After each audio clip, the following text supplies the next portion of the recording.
பாட்டங்காலத்து புழுக இன்னுமாயா புழுகிட்டு திரியுறீங்க? உங்களை செருப்பு போட வச்சது நாங்கத்தான், உங்களை வேஷ்டி கட்ட வச்சது நாங்கத்தான், உங்களுக்கு சட்டை மாட்டி விட்டது நாங்கத்தானே ஏமாத்திக்கிட்டு திரியும். என்னமோ ஆந்திராவில் அத்தனை பேரும் அம்மனமா திரியிற மாதிரி இதே புழுக, இதே பித்தலாட்டத்தை பாமக கிட்ட போட்டு காமிக்குது இந்த பித்தலாட்ட கும்பல்.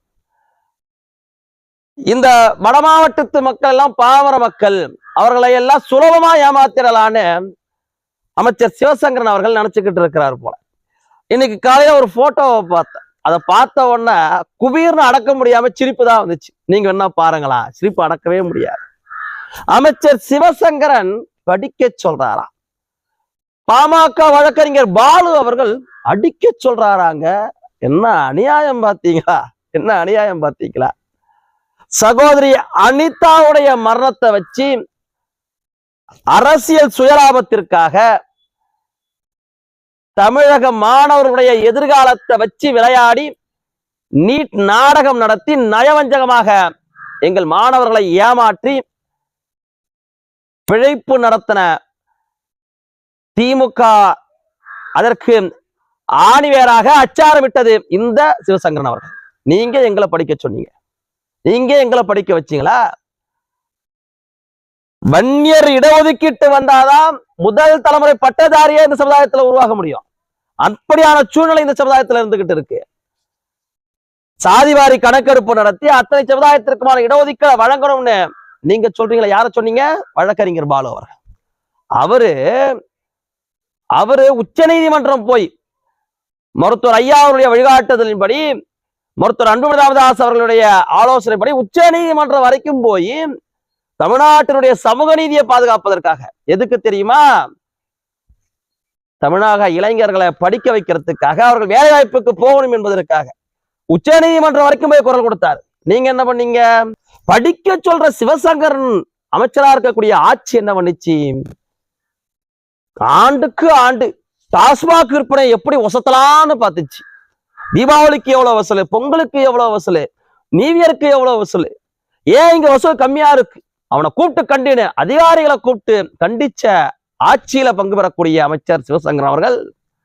நீங்க படிக்க சொன்னீங்க சாலையோரத்துல இருக்கக்கூடிய சாராய கடையெல்லாம் மூடணும்னு உச்ச நீதிமன்றத்துல வழக்கு போட்டு மருத்துவர் ஐயா அவர்களுடைய ஆலோசனைப்படி அதை வென்று வந்த வக்கீல் பாலு அவர்கள்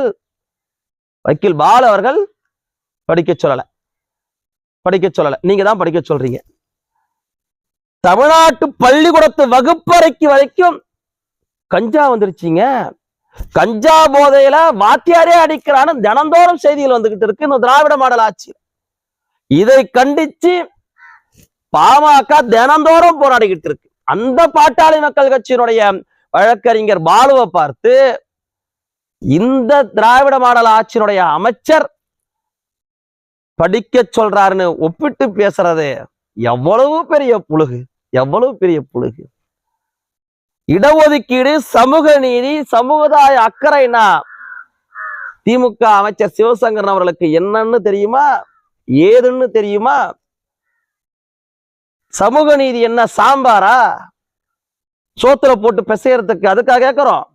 படிக்கிறதுக்காக தான் கேட்கிறோம், வேலை வாய்ப்புக்கு போறதுக்காக தான் கேட்கிறோம். இடஒதுக்கீடு என்பது எங்களுடைய உரிமை, அடிப்படை உரிமை, அதைத்தான் நாங்க கேட்கிறோம்.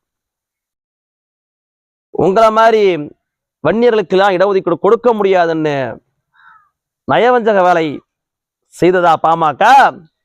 நயவஞ்சக வேலை செய்ததா?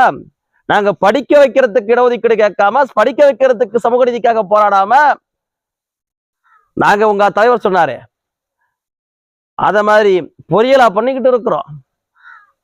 இவருக்கு அன்னைக்கு பாமகவினர் கேள்வி கேட்டது பொறுத்துக்க முடியல. சரி, கேள்வி கேட்டாங்களே, இனிமேட்டாவது திருந்தோன்றது தெரியல. இதை எப்படி திசை திருப்பலாம், இன்னும் எப்படி இந்த மக்களை ஏமாத்தலாம்? இவங்க எல்லாம் படிக்காத மக்கள் தானே, பாமர மக்கள் தானே.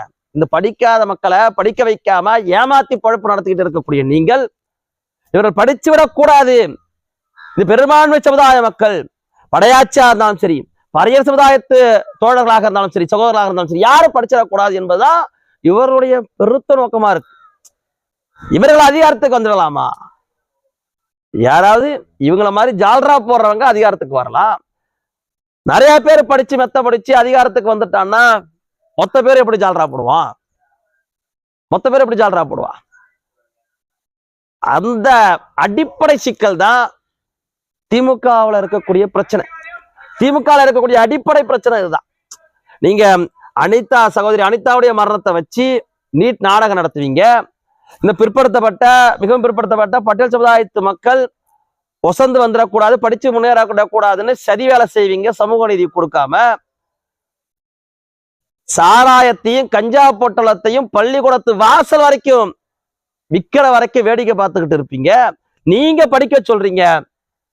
சமூக நீதிக்காக சட்ட போராட்டம் நடத்தி உச்ச நீதிமன்றம் வரைக்கும் வழக்கு தொடர்ந்து, சாராய ஒழிப்புக்காக சமூக நீதி போராட்டம் நடத்தி சட்ட போராட்டம் நடத்தி உச்ச நீதிமன்றம் வரைக்கும் வழக்கு தொடர்ந்து, கஞ்சா போதைய தடுத்து நிறுத்தணும்னு தினம் தினம் போராடிக்கிட்டு இருக்கக்கூடிய பாமக பார்த்து நீங்கள் பழி சொல்றீங்கன்னா, இந்த கெடஞ்ச பொய்ய, இந்த பச்சை புழுக எங்கள் பாமர மக்கள் நம்பிடுவாங்க, அவர்கள் பெரிய முட்டாளை நீங்க நினைச்சுக்கிட்டு இருக்கிறீங்க அப்படின்னா, உங்களுக்கு வர தேர்தல்ல பொறுத்திருங்க. உங்களுக்கு புரியும்படியாக எங்கள் மக்கள் பாடம் நடத்துவாங்க. ஒட்டுமொத்த சமுதாயமும் பெரும்பான்மை சமுதாயமும் உங்களுக்கு பாடம் நடத்த கடமைப்பட்டிருக்கு.